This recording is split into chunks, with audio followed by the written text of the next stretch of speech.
কখনোই বলবো না। ওনার কয় টাকা আছে? উনি তো বিলিনিয়ার্স এখনো হয় নাই সাকিব, রাইট? উনি 100 কোটি টাকাও এখনো নাই।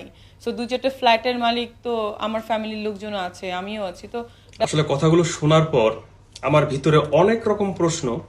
প্রথমত, কথাগুলো শোনার পর যেটা বুঝলাম, ওনার প্রচুর অহংকার, উনি অনেক বাচ্চারা সুন্দর, আছেন, এই জন্য হাতে হয়তো। ব্ল্যাক আরেকটা কথা, সেটা জিনিস হচ্ছে পাঠান আমি যে হয়তো অনেক দিন থেকেই তুমি টিভি আমাকে সিনেমা বিয়ে দেখে করবেন। থাকি, কিন্তু আমি কখনো দেখিনি উনি বড় কোনো সেলিব্রিটি বা বড় কোনো নায়িকা। কিন্তু তারপরেও ওনার কথা অনুযায়ী অনেক শেখ, দুবাইয়ের শেখ, সৌদি আরবের শেখ কিভাবে ওনাকে চেনে বা কিভাবে ওনার সাথে সম্পর্ক। আসলে আমার সরল মনে এটা প্রশ্ন, মানে কিভাবে এত শেখ করার জন্য এগ্রেসিভ। ওনার সাথে সম্পর্ক আমি দেখা গেল জড়িয়ে গেল বা অন্য ওনাকে সে বিয়ে আমাকে করতে করার চায়। জন্য তো এগ্রেসিভ হতে পারে। আর আমিও কিন্তু কিছুদিন আগে আমি তো দেখেছি একটা ম্যাক্সিমাম ছেলে নিউজের যে মাধ্যমে কিন্তু আমাকে ওনাকে বিয়ে করার দেখেছি। জন্য হয়তো আমি aggressive একজন হতে ক্ষুদ্র পারে। মানুষ, আমি আগে করতে চাই। তাকে যদি আগে থেকে করতে ওনাকে চাইতাম, চিনতাম না। আমার সেগুলো মতো সে অনেক করতে ছেলেপেলে পারতো। আছে যখন দিদির সাথে এখনো যারা রিলেশনে ওনাকে চেনে না। উনি হয়তো একটা কথা জানেন না,